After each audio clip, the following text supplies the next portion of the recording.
ពីសក់សំពងរឹងកដាញ់ដូចសក់ជ័របែបនេះមកជាសក់ត្រង់រលាស់ភ្លាមបែបនេះដោយមិនចាំបាច់កក់សក់គៀបសក់អីទាំងអស់មានត្រឹមតែសរោមលាបសក់មួយដបក្រាស់សិតសក់មួយចាក់សរោមនៅលើបាតដៃយើងសិនមកបន្ទាប់មកញីឲ្យពេញបាតដៃ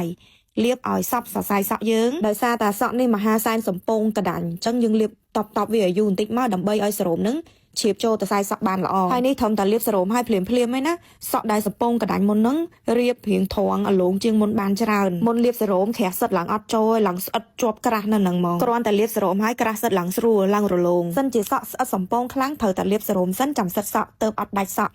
នេះគ្រាន់តែលាបសរោមឯណាពីសក់ដែលសំពងដូចជាប់មកសក់ឡើងត្រង់អាលាស់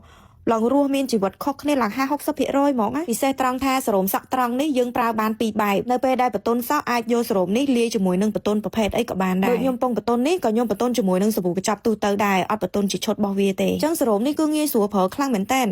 បើសិនជាបងប្អូនមានបន្ទន់ណាដែលប្រើមិនត្រូវហើយទុកចោលបងប្អូនកុំទុកចោលគ្រាន់តែយកសរោមនឹងយកមកលាយជាមួយនឹងបន្ទន់នឹងទៅអប់ទៅលើតសៃសក់នៅពេលដែលសាច់សរោមត្រូវជាមួយនឹងតសៃសក់ហើយតសៃសក់ឡើងទន់ល្មើយហើយយើងច្បូរតបវាបែបនឹងមកដើម្បីឲ្យសាច់សរោមនឹងបញ្ចូលទៅដល់តសៃសក់យើងសប់បានល្អសក់លេងពណ៌ច្រើនសក់សំពងស្ងួតអីហ្នឹងយើងអប់ទុកចោល20នាទីអីទៅចាំលាងទឹកចេញរោមសក់ត្រង់នឹងតាមផ្សារតាមអីអត់ខ្វះទេរកទិញបានតាមអនឡាញតាមអីហ្នឹងអត់ខ្វះទេចង់ប្រើតែសរោមក៏បានប្រើជាឈុតរបស់វាទៀតគុណភាពកាន់តែខ្លាំងកាន់តែទ្វេដងថែមទៀតទៅដល់ពីលាងជំរះសក់ស្អាតហើយជូតសក់ឲ្យរាងស្ងួនបន្តិចទៅលាបសរោមនឹងថែមម្ដងទៀតហើយនៅពេលដែលលាបសរោមញីឲ្យពេញបាតដៃសិនចាំយកមកលាបតបឲ្យសប់តសៃសក់តបបែបហ្នឹងឲ្យរាងយូរបន្តិចមកដើម្បីឲ្យសរោមជ្រាបចូលតសៃសក់បានល្អរូបពេលដែលលាបសរោមហើយត្រូវតែភ្លុំសក់ឲ្យស្ងួតបើលាបសរោមហើយមិនភ្លុំសក់ឲ្យស្ងួតទុកសក់ឲ្យស្ងួតដោយខ្លួនឯងសក់នឹងស្អិតដុំអត់រលាស់ស្អាតទេហើយឆាប់ឡើងប្រេងទៀតចំណុចពិសេសរបស់សរោមហ្នឹងគឺបែបហ្នឹងនៅពេលដែលយើងយកទៅលាយជាមួយនឹងបន្ទន់អប់ទៅលើតសៃសក់វានឹងបញ្ចូលវីតាមីនទាំងអស់ហ្នឹងចូលដល់តសៃសក់យើងបានជ្រៅល្អ